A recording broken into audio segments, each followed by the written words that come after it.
Dear student, Hindi भाषा और संस्कृति जो कि हिंदी मीडियम और इंग्लिश मीडियम दोनों के लिए ये कोर्स है। इस कोर्स के मॉड्यूल नंबर 1 में आपका स्वागत है।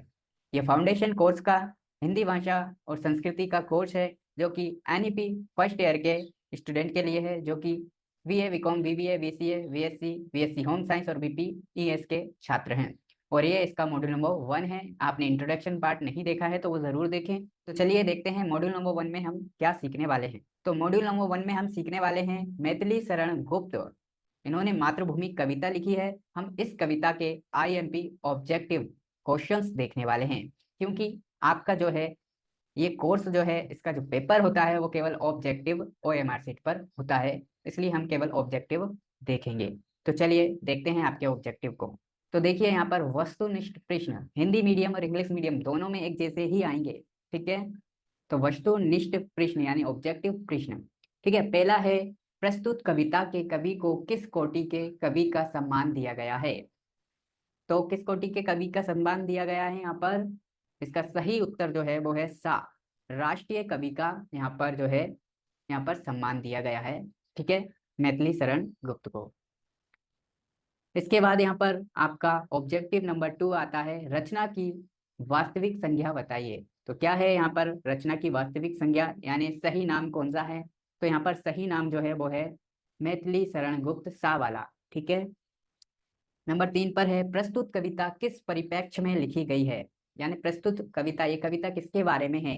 तो ये कविता है मातृभूमि के प्रति असीम प्रेम व श्रद्धा प्रदर्शित करने के लिए। इसके बाद यहाँ पर 4th नंबर पे दिया गया है रचना के सहोदर भी राष्ट्रीय कवि रहे हैं, उनका नाम क्या है? ठीक है, तो यहाँ पर सही आंसर जो है वो है सियाराम शरण गुप्त। ठीक है, इसके बाद नंबर 5 पे दिया है प्रस्तुत कविता में भारत के प्राकृतिक, सांस्कृतिक, ऐतिहासिक सुषमा की चर्चा कितनी पंक्तियों में लिखी गई है। तो कितनी पंक्ति में लिखी गई है? यहाँ पर 90 पंक्ति में लिखी गई है इस चैप्टर के अंदर।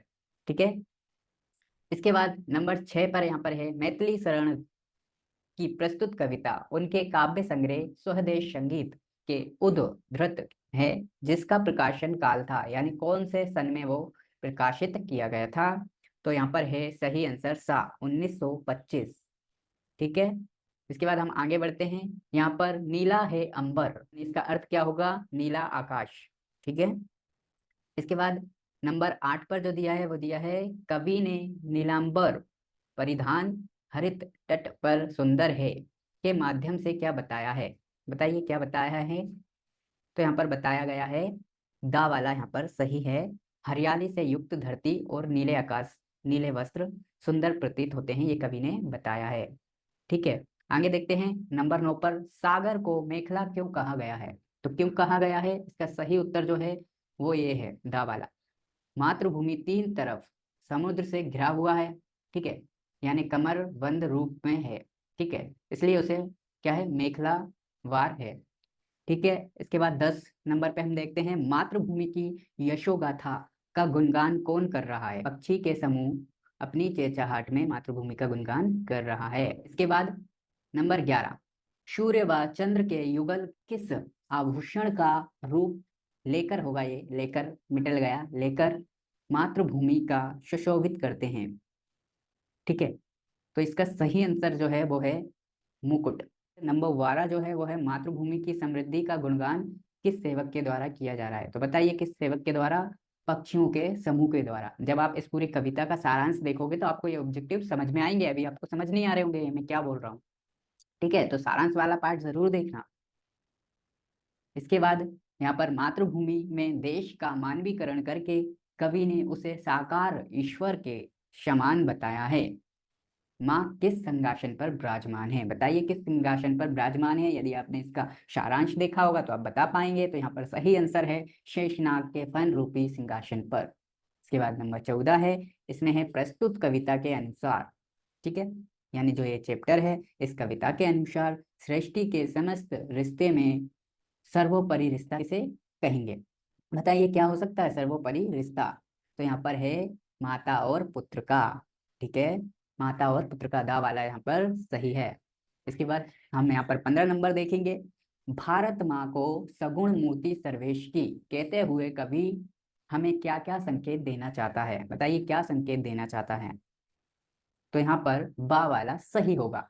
भारत को उपहार रूपी नीला आकाश, हरित धरती, चंद्रमा, सूर्य, तारे, बाग बगीचे, रंग बिरंगे पक्षीगण और बादल आदि उपलब्ध है, जो ईश्वरीय कृपा से संपन्न है।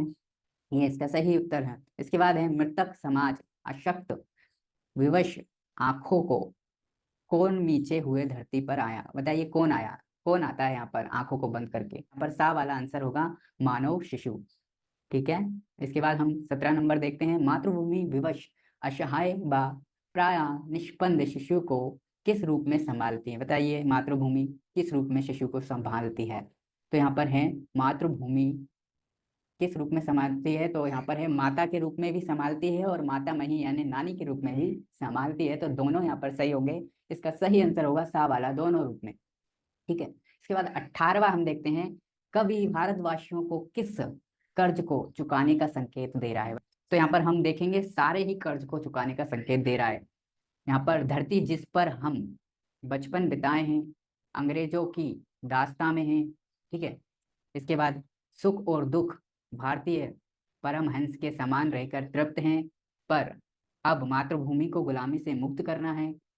इसके बाद सदा जीवन उच्च विचार वाले भारतीय दुनिया में अलग पहचान रखते हैं। यानी कहने का मतलब है यहाँ पर जितने भी ये ऑब्जेक्टिव हैं, ये सभी जो हैं हमको कर्ज चुकाने के बारे में कवि कह रहा है। तो इसका सही आंसर होगा दा उपरोक्त सभी। इसके बाद 19वां हम देखते हैं। यहाँ पर है मातृभूमि जीवन धार है। तो इसको हम इस प्रकार से पढ़ते हैं, मातृभूमि जीवन आधार कैसे है? ठीक है। तो यहाँ पर मातृभूमि जीवन आधार कैसे है, तो इसका जो सही आंसर है वो है सभी। इसके बाद 20वां है यहाँ पर मित्रों के मिलने से क्या वस्तु प्राप्त होती है? तो मित्रों के मिलने से क्या प्राप्त होता है? बताइए। हृदय में मलिनता दूर होती है, यानी हमारी जो हृदय में एक दूसरे के प्रति मलिनता होती है वो दूर हो जाती है। इसके बाद है जठरानल का संधि विच्छेद कीजिए। तो ये आप ग्रामर पढ़ोगे आगे, जब हम पढ़ेंगे आगे के मॉड्यूल में है ग्रामर, तब आपको समझ आएगा। अभी फिलहाल इतना समझ लीजिए, ये जठरानल यहाँ पर जो बना है ये दो शब्दों से बना है, जठर प्लस अनल। तो यहाँ का इसका जो सही उत्तर होगा वो सा वाला होगा, जठर प्लस अनल। इसके बाद यहाँ पर 22वां देखते हैं हम। प्रत्युपकार किन दो शब्दों के मेल से निर्मित है? तो किन दो शब्दों के मेल से निर्मित है? तो यह दो शब्दों से निर्मित है। कौन से दो शब्दों से? प्रति और उपकार से। तो इसका बा वाला सही हो जाएगा। ठीक है। इसके बाद यहाँ पर 23वां हम देखते हैं। मातृभूमि से मनुष्य का नापा कब तक बना रहता है? नाता होगा आई थिंक, इसका मतलब नापा नहीं नाता होना चाहिए। तो कब तक बना रहता है? तो यहाँ पर है अजन्म। ठीक है। अजन्म तक हमारा मातृभूमि से यहाँ पर नाता बना रहेगा। के बाद यहाँ पर नंबर 24 है। मातृभूमि के महत्व को महाविशेषण के कवि ने क्या नवाजा है? महाविशेषण से कवि ने क्या नवाजा है? बताइए। यहाँ पर जो सही अर्थ होगा वो होगा दा वाला, उपयुक्त सभी गुण के कारण। ठीक है। इसके बाद हम 25वें पे चलते हैं। अमृत के सम उत्तम यानी अमृत के समान उत्तम किसे कहा गया है? बताइए क्या हो सकता है अमृत के समान उत्तम? तो यहाँ पर जल यानी कि पानी, बा वाला सही है। इसके बाद है मातृभूमि की हवा की क्या विशेषता है? बताइए क्या हो सकती है हवाओं की विशेषता?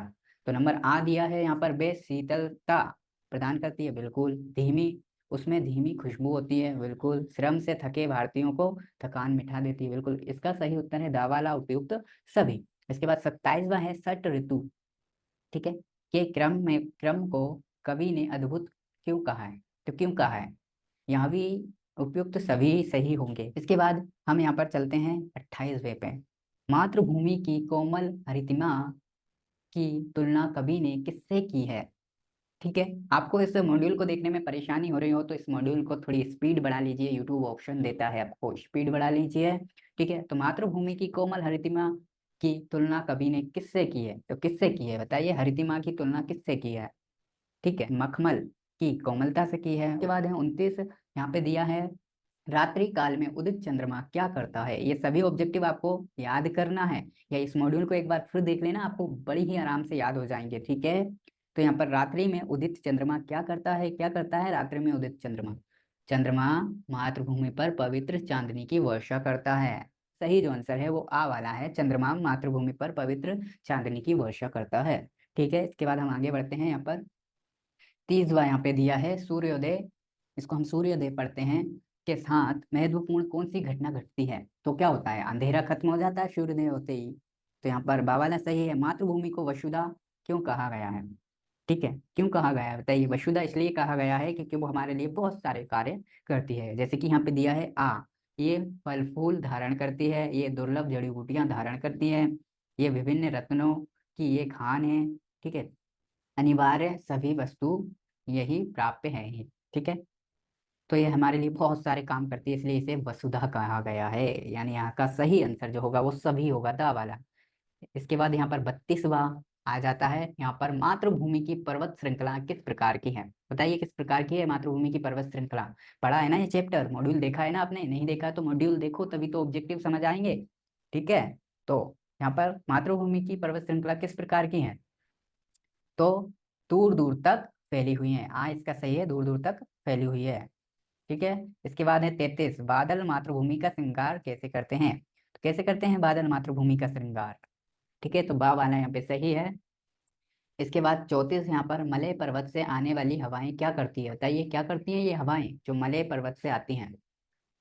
तो ये क्या करती हैं? यहाँ पर आ वाला इसका सही होगा, मानो मातृभूमि के शरीर पर चंदन का लेप कर रही हूँ। इसके बाद 35 यहाँ पर क्षमाशील, दयामयी, क्षेममयी, प्रेममयी आदि विशेषणों का प्रयोग किसके लिए किया जाता है? तो मातृभूमि के लिए ही किया जाता होगा। तो इसका सही जो आंसर है वो क्या है? बा वाला सही आंसर है इसका, मातृभूमि के लिए, क्योंकि अपना कृतज्ञ भाव प्रकट करता है। इसके बाद हम आगे चलते हैं। 36वां यहाँ पे दिया है, मातृभूमि को अंग्रेजी पराधीनता से मुक्त कराने के लिए कवि क्या अर्पित करना चाहता है? क्या अर्पित करेगा?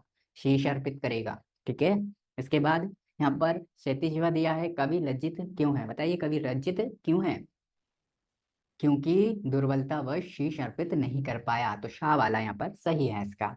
के बाद आगे बढ़ते हैं हम। 38 यहाँ पे दिया है, मातृभूमि की धूल की क्या विशेषता है? हमारी मातृभूमि जो है इसकी धूल की क्या विशेषता है?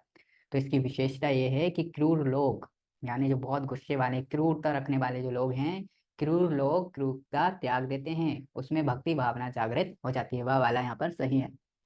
इसके बाद 39 पे हम चलते हैं, मातृभूमि से विभेद रखने वाले को क्या कहना चाहिए? बताइए जो मातृभूमि से विभेद रखता है उसे क्या कहना चाहिए? तो यहाँ पर है लोचन युक्त अंध। विभेद रखता है उसे लोचन युक्त अंध, यानी अंधा कहना चाहिए। ठीक है, इसके बाद आगे बढ़ते हैं। हम आत्म रूप कब बनेंगे? तो यहाँ पर दिया है, जब हम मृत्यु प्राप्त कर इस धरती में विलीन होंगे। सा वाला यहाँ पर सही है। इसके बाद है, मातृभूमि कविता के रचनाकार कौन है? आपको याद होना चाहिए इस कविता के रचनाकार कौन है, ये प्रश्न बहुत पूछा जाता है। तो यहाँ पर है मैथिली शरण गुप्त इस कविता के रचनाकार हैं। ठीक है, इसके बाद आगे बढ़ते हैं। 42 यहाँ पर दिया है, जननी पूज्य और माता मही की उपमा कवि ने किसे दी है? तो किसी को दी है? मातृभूमि को दी है। कविता ही मातृभूमि के ऊपर है। जठरा नल से क्या तात्पर्य है? अब यहाँ पर तात्पर्य पूछा है, अभी इसका शब्द संधि विच्छेद पूछा था। अब यहाँ पर तात्पर्य पूछा है, यानी इसका मतलब क्या होता है जठरा नल? तो इसका मतलब होता है पेट की ज्वाला, यानी भूख लगना। ठीक है, तो आ वाला सही है यहाँ पर। इसके बाद है, मातृभूमि को किस नाम से जाना जाता है? तो मातृभूमि को जो है वसुधा के नाम से जाना जाता है। यहाँ पर बा वाला सही है। इसके बाद 45 यहाँ पे आ जाता है, यहाँ पे लिखा है कि मातृभूमि से विभेद रखने वाले को कवि ने किस विशेष से अलंकृत किया है? बताइए, भेद रखने वाले को अभी हमने थोड़ी देर पहले पढ़ा था, इसको रिपीट हो गया है, यानी ऐसा ऑब्जेक्टिव आएगा ही आएगा, रिपीट हो गया है, लोचन युक्त अंध। ठीक है, सा वाला सही है। इसके बाद है, राष्ट्र कवि की उपाधि किस कवि को प्रदान की गई है? बताइए किस कवि को राष्ट्र कवि की उपाधि मिली है? मैथिली शरण गुप्त। तो इस प्रकार से आपके सारे ऑब्जेक्टिव पूरे हो जाते हैं इस चैप्टर के। ठीक है, इस मॉड्यूल नंबर 1 के। तो हम मिलते हैं नेक्स्ट मॉड्यूल में। तो आपने इंट्रोडक्शन पार्ट नहीं देखा है तो देखें, और आगे के पीछे के मॉड्यूल नहीं देखे हैं तो मॉड्यूल जरूर देखें आप, तभी आपको अच्छे से समझ आएगा। बाकी चैनल को सब्सक्राइब करके रखिए, इसके 10 मॉड्यूल आने वाले हैं। ठीक है, तो यहाँ पर ये मॉड्यूल नंबर 1 था। नेक्स्ट मॉड्यूल में हम मिलते हैं। Thank you.